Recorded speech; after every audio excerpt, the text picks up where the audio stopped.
2 महिन्यात सत्तेचा मोठा उलटफेर. उपमुख्यमंत्री एकनाथ शिंदे पुन्हा मुख्यमंत्री होणार. पडद्यामागे काय सुरू आहे? महाराष्ट्राच्या राजकीय वातावरणात एक मोठी चर्चा सुरू झाली आहे. वंचित बहुजन आघाडीचे प्रमुख प्रकाश आंबेडकर यांनी एक धक्कादायक भविष्यवाणी केली आहे. त्यांच्या मते उपमुख्यमंत्री एकनाथ शिंदे येत्या 1 ते 2 महिन्यात महाराष्ट्राचे मुख्यमंत्री बनण्याची शक्यता आहे.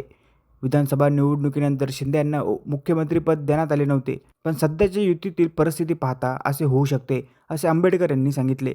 या दाव्यामुळे राज्यातील राजकीय वर्तुळात खळबळ उडाली आहे. आंबेडकर म्हणाले की निवडणुकीनंतर ज्या घटना घडल्या त्यामुळे युतीत काही बदल दिसत आहे.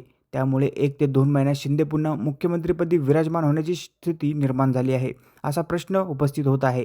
ते पुढे म्हणाले की मी हे सांगतो आहे की अशी परिस्थिती आता दिसू लागली आहे. या विधानाने महाराष्ट्राच्या राजकारणात नव्या चर्चेला सुरुवात झाली असून अनेक जण या भाकितेवर चर्चा करत आहे. दुसरीकडे महायुतीच्या नेत्यांनी या दाव्याला पूर्णपणे नाकारले आहे. त्यांनी आंबेडकर यांच्या विधानाची थट्टा केली असून शिंदे सध्या या पदावर समाधान आहे असे म्हटले आहे. विशेषतः सुधीर मुनगंटीवार यांनी या दाव्यावर तीव्र प्रतिक्रिया दिली. ते म्हणाले की आंबेडकर नेहमी अशा प्रकारचा अंदाज व्यक्त करतात.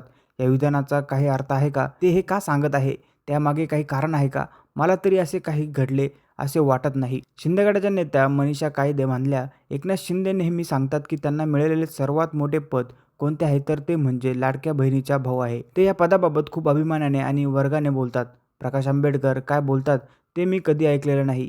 या संपूर्ण प्रकरणामुळे महाराष्ट्रातील राजकारणात उत्सुकता निर्माण झाली आहे. एकनाथ शिंदे यांनी यापूर्वी मुख्यमंत्री म्हणून काम केले आहे आणि त्यांच्या नेतृत्वाखाली सरकार चाललेले होते. आता पुन्हा ते पद मिळवण्याची चर्चा सुरू झाली आहे. यावर तुमचे मत आम्हाला कमेंटमध्ये नक्की व्यक्त करा आणि अशा नवीन बातम्या बघण्यासाठी आपल्या चॅनलला नक्की सबस्क्राईब करा.